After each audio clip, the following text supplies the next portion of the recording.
सुभद्रा कुमारी चौहान की कहानी आहुति। जिनाने अस्पताल के पर्दा वार्ड में दो स्त्रियों को एक ही दिन बच्चे हुए। कमरा नंबर 5 में बाबू राधेश्याम जी की स्त्री मनोरमा को दूसरी बार पुत्र हुआ था। उन्हें प्रसूति ज्वर हो गया था।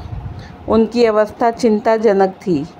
वे मृत्यु की घड़ियां गिन रही थी। कमरा नंबर 6 में कुंतला की मां के 7वां बच्चा लड़की हुई थी। माँ बेटी दोनों स्वस्थ और प्रसन्न थी। घर में कोई बड़ा आदमी न होने के कारण माँ की देखभाल कुंतला ही करती थी। उसके पिता एक दफ्तर में नौकरी करते थे। उन्हें पत्नी की देखभाल करने की फुर्सत ही कहाँ थी। पंडित राधेश्याम जी एडवोकेट अपनी माँ और कई नौकरों के रहते हुए भी पत्नी को छोड़कर कहीं न जाते थे। 10 दिन के बाद कुंतला की माँ पूर्ण स्वस्थ होकर बच्ची समेत अपने घर चली गई और उसी दिन राधेश्याम जी की स्त्री का देहांत हो गया। अपने नवजात शिशु को लेकर वे भी घर आए, किंतु पत्नी विहीन घर उन्हें जंगल से भी अधिक सूना मालूम हो रहा था। पत्नी के देहांत के बाद राधेश्याम जी ने दृढ़ निश्चय कर लिया था कि वे दूसरा विवाह नहीं करेंगे। मनोरमा पर उनका अत्यंत प्रेम था। वह अपने चिन्ह स्वरूप जो एक छोटा सा बच्चा छोड़ गई थी, वही राधेश्याम जी का जीवनधार था। वे कहते थे कि इसी को देखकर और मनोरमा की मूर्ति की पूजा करते हुए अपना जीवन का शेष दिन बिता देंगे। जिस हृदय मंदिर में वे एक बार मनोरमा की पवित्र मूर्ति को स्थापना कर चुके थे, वहाँ पर किसी दूसरी प्रतिमा को स्थापित नहीं कर सकते थे। घर से उन्हें विरक्ति सी हो गई थी। भीतर वे बहुत कम आते, अधिकतर बाहर बैठक में ही रहा करते। घर में आते ही वहाँ कि एक एक वस्तु उन्हें मनोरमा की स्मृति दिलाती। उनका हृदय विचलित हो जाता। जिस कमरे में मनोरमा रहा करती थी, उसमें सदा ताला पड़ा रहता। उस कमरे में वे उस दिन कभी ना गए थे जिस दिन से मनोरमा वहाँ से निकली थी। जीवन से उन्हें वैराग्य सा हो गया था। आने जाने वालों को वे संसार की असारता और शरीर की नश्वरता पर लेक्चर दिया करते थे। कचहरी जाते जहाँ भी जी ना लगता।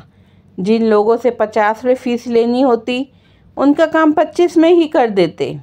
गरीबों के मुकदमे में वे बिना फीस के ही खड़े हो जाते। सोचते रुपये के पीछे हाय हाय करके करना ही क्या है, किसी तरह जीवन को ढकेल ले जाना है। तात्पर्य यह है कि जीवन में उन्हें कोई रुचि ही ना रह गई थी। दूसरे विवाह की बात आते ही उनकी गंभीर मुद्रा को देखते कर किसी को अधिक कहने सुनने का साहस नहीं होता।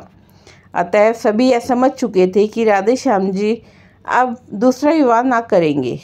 उनकी माता ने भी उनसे अनेक बार दूसरे विवाह के लिए कहा, किंतु वे टस से मस ना हुए। अंत में वे अपनी शिक्षा को साथ लिए हुए इस लोक से विदा हो गई। इसके कुछ ही दिन बाद राधेश्याम जी जब एक दिन अपनी बैठक में कुछ मित्रों के साथ बैठे थे और बाहर उनका लड़का हरिहर नौकर के साथ खेल रहा था, सामने से एक टांगा निकला। न जाने कैसे टांगे का एक पहिया निकल गया और टांगा कुछ दूर तक घसीटता हुआ चला गया। एक 7-8 साल का लड़का टांगे से पर से गिर पड़ा और एक बालिका जो कताजे उसकी बड़ी बहन थी, गिरते गिरते बचकर दूसरी तरफ खड़ी हो गई। बालक को अधिक चोट आई थी। बालिका ने मृग शावक की तरह घबराए हुए अपने 2 सुंदर नेत्र चंचल गति से सहायता के लिए चारों ओर फेरे और फिर अपने भाई को उठाने लगी। राधेश्याम जी ने देखा और दौड़ पड़े। बालक को उठाकर झाड़ने पहुंचने लगे। राधेश्याम के एक मित्र जगमोहन, जो राधेश्याम के साथ ही दौड़कर बाहर आए थे, बालिका को संबोधन करके बोले, कहाँ जा रही थी कुंतला? मौसी के घर जनेऊ है, वहीं अम्मा के पास जा रही थी। कुंतला को देखते ही राधेश्याम जी की एक सोई हुई स्मृति जाग सी उठी। दूसरा टांगा बुलवाकर कुंतला को इसमें बिठाकर उसे रवाना करके राधेश्याम जगमोहन के साथ अपनी बैठक में आ गए। एक दिन बात थी, बात में राधेश्याम ने जगमोहन से पूछा, भाई वह किसकी लड़की थी जो उस दिन टांगे पर से गिर पड़ी थी? जगमोहन ने बतलाया कि वह पंडित नंदकिशोर तिवारी की कन्या है। पढ़ी लिखी, गृह कार्य में कुशल और सुंदर होने पर भी धनाभाव के कारण वह अभी तक कुमारी है। बेचारी तिवारी जी 50 माहवार पर एक ऑफिस में नौकर हैं। बड़ा परिवार है, 50 में तो खाने पीने को ही मुश्किल से पूरा पड़ता होगा। फिर लड़की के विवाह के लिए 2-3 हज़ार रुपये कहाँ से लावें? कान्हे कुब्जों में तो बिना रोने के कोई बात भी नहीं करता। कष्ट में हैं बेचारे। लड़की सियानी है, पढ़ा लिखा किसी मूर्ख के गले भी तो नहीं बनता। एक बार तिवारी जी पर उपकार करने की सद्भावना से राधेश्याम जी का हृदय आतुर हो उठा, किंतु तुरंत ही मनोरमा की स्मृति ने उन्हें चेत कर दिया। तिवारी जी पर उपकार करना मनोरमा का हृदय से भुला देना था। राधेश्याम जी को जैसे कोई भूली बात याद आ गई हो। वे अपने आप ही सर हिलाते हुए बोले, नहीं, यह कभी नहीं हो सकता। राधेश्याम के हृदय की हलचल को जगमोहन ने ताड़ लिया। वार करने की उन्होंने यही उपयुक्त अवसर समझा। संभव है निशाना ठीक पड़े। जगमोहन, तुम क्या कहते हो राधेश्याम? है ना सुंदर, लड़की बड़ी सुंदर, पर बेचारी को कोई योग्य वर नहीं मिलता। अगर तुम इससे विवाह कर लो तो कैसा रहे? राधेश्याम उदासीनता से बोले, भाई, लड़की सुंदर तो जरूर है, पर मैंने तो विवाह ना करने की प्रतिज्ञा कर ली है। जगमोहन उत्साह भरे शब्दों में बोले, अरे छोड़ो भी, ऐसी प्रतिज्ञा तो पत्नी के देहांत के बाद सभी कर लेते हैं। उसके माने यह थोड़ी है कि फिर कोई विवाह करता ही नहीं। अरे भाई, जन्म और मृत्यु जीवन में लगा ही रहता है। संसार में जो पैदा हुआ है वह मरेगा, जो मरा है फिर आएगा। रंज किसे नहीं होता, किंतु उस रंज के पीछे बैरागी थोड़े ही बना जाता है। और फिर अभी तुम्हारी उम्र ही क्या है? यही ना 35-36 साल की। बस जीवन भर तपस्या करने की बात है। बिना स्त्री के घर जंगल से भी बुरा रहता है। ब्रजेश की माँ 4 दिनों के लिए मायके चली जाती है तो घर कैसे काटने खाने को दौड़ता है। राधेश्याम बोले, यह कोई बात नहीं जगमोहन, घर से तो मुझे कुछ मतलब नहीं। जिस दिन मनोरमा का देहांत हुआ, मेरे लिए घर ही नहीं रह गया। बात इतनी है कि बच्चे की देखभाल करने वाला अब कोई नहीं है। अम्मा थी तब तक कोई बात ना थी, पर अब बच्चे की कोई कुछ भी देखभाल नहीं होती। नौकरों पर बच्चों को छोड़ देना उचित नहीं, और मैं कितनी देखभाल कर सकता हूँ तुम ही सोचो। परिणाम यह हुआ कि बच्चा दिन ब दिन कमज़ोर होता जा रहा है। राधेश्याम का विवाह कुंतला के साथ हो गया। उनकी उजड़ी हुई गृहस्थी में बहार आ गई। मनोरमा के बंद कमरे का ताला खोलकर उनके चित्रों पर हल्की रंगीन जाजिम का पर्दा डाल दिया गया। उस घर में फिर से नुपुर की मधुर ध्वनि सुनाई पड़ने लगी। चतुर गृहिणी को हाथ लगते ही घर फिर स्वर्ग हो गया। कुंतला का कार्य कुशलता और बुद्धि कुशाग्रता पर राधेश्याम मुक्त थे। कुंतला के प्रेम के प्रकाश से उनका हृदय अलौकिक हो उठा। अब वहाँ पर मनोरमा की धुंधली स्मृति के लिए भी स्थान ना था। वे पूर्ण सुखी थे। राधेश्याम जी ने दूसरा विवाह किया था, संबंध हरिहर की देखभाल के लिए ही, किंतु इस समय कुंतला को हरिहर से अधिक राधेश्याम की देखभाल करनी पड़ती थी। उनकी देखभाल से ही वह परेशान हो जाती, इतनी थक जाती कि उसे हरिहर की तरफ आंख उठाकर देखने का भी अवसर ना मिलता। कुंतला के असाधारण रूप और यौवन ने तथा राधेश्याम जी की ढलती अवस्था ने उन्हें आवश्यकता से अधिक असावधान बना दिया था। बुरा भला कैसा भी काम हो, सबकी एक सीमा होती है। राधेश्याम के इस अनाचार से कुंतला को जो मानसिक वेदना होती सो तो थी ही, इसका प्रभाव उसके स्वास्थ्य पर भी पड़े बिना ना रहा। कुंदन की तरह उसका चमकता हुआ रंग पीला पड़ गया, आंखें निस्तेज हो गई। 6 महीने की बीमार मालूम होती। वैसे ही वह स्वभाव से सुकुमार थी। अब चलने में उसके पैर कांपते, सदा हाथ पैर में दर्द बना रहता, जी सदा ही अलसाया रहता। खाट पर लेट जाती तो उठने की हिम्मत ना पड़ती। शकुंतला को इस अवस्था में राधेश्याम अनभिक हो सो बात ना थी।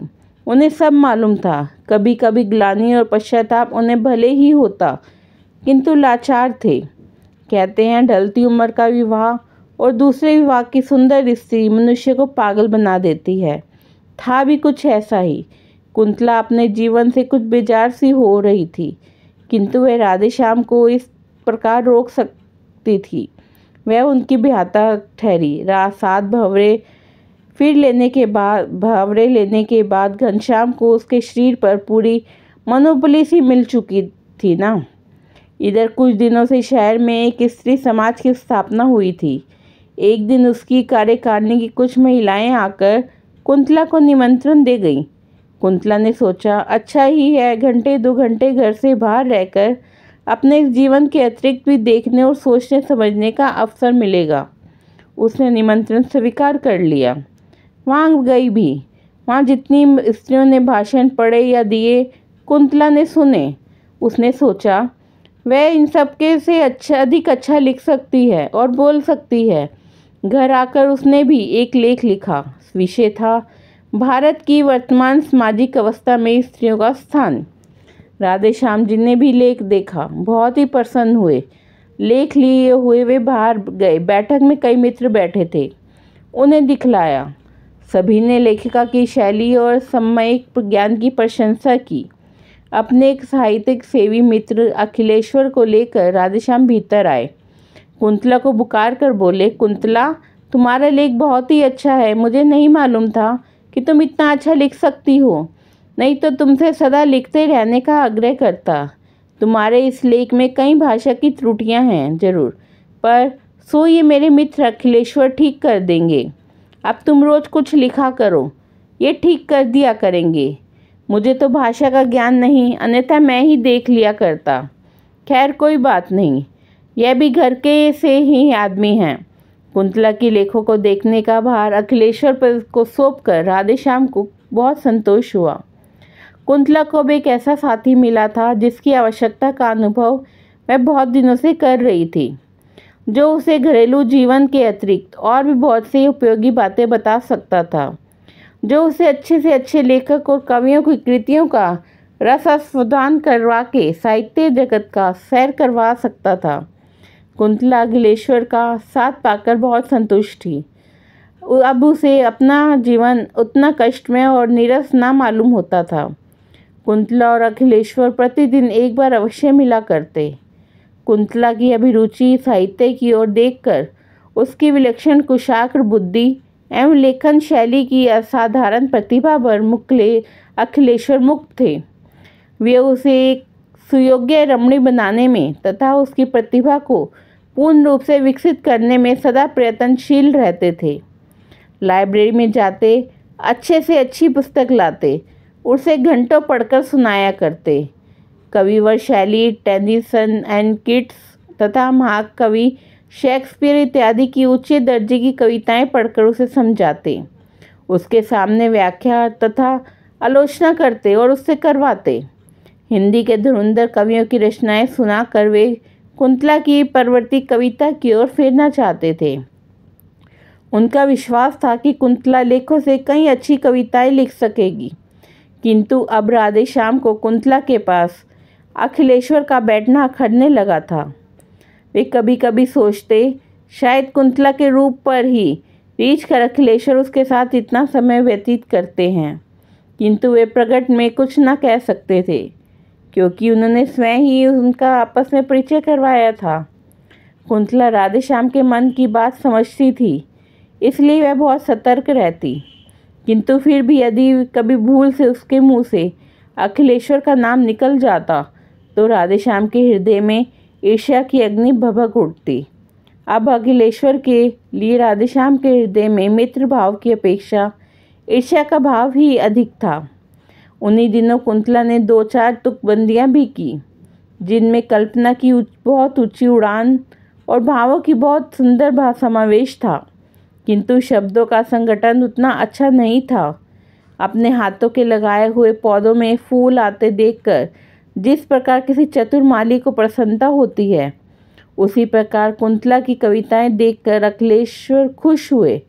उन्होंने कविताएं कई बार पढ़ी और राधेश्याम को भी पढ़कर सुनाई। कुंतला की बुद्धि की बड़ी प्रशंसा की, किंतु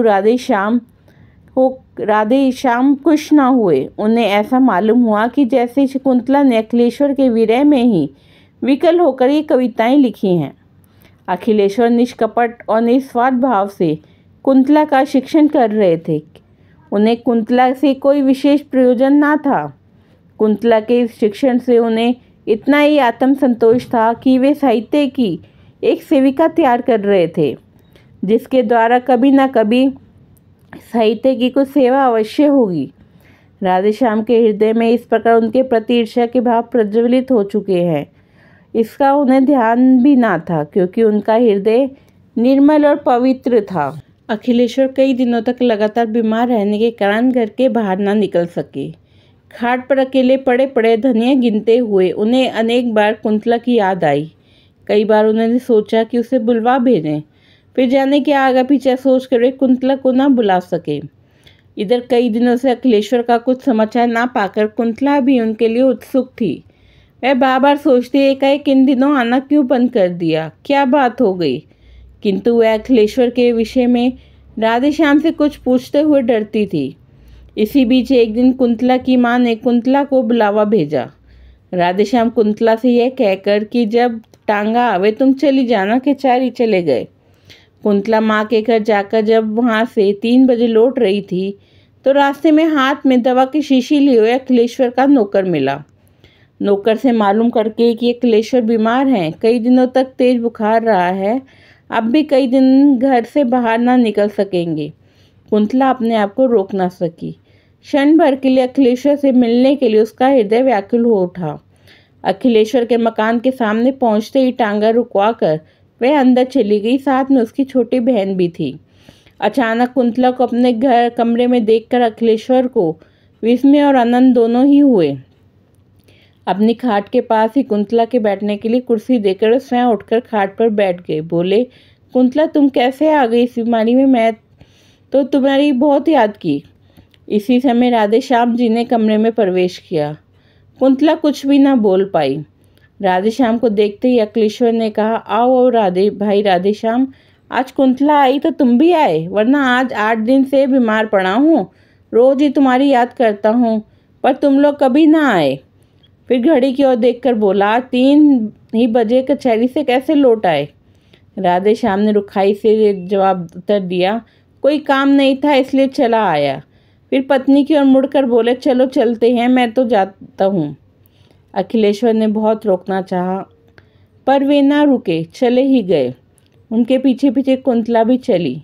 जाते जाते उसने अखिलेश्वर पर एक ऐसी मार्मिक दृष्टि डाली जिसमें ना जाने कितनी करुणा, कितनी विवशता और कितनी कातरता और कितनी दीनता थी। कुंतला चली गई, किंतु उसकी इस करुण दृष्टि से अखिलेश की आंखें खुल गई। राधेश्याम के आंतरिक भावों को वे अब समझ सके।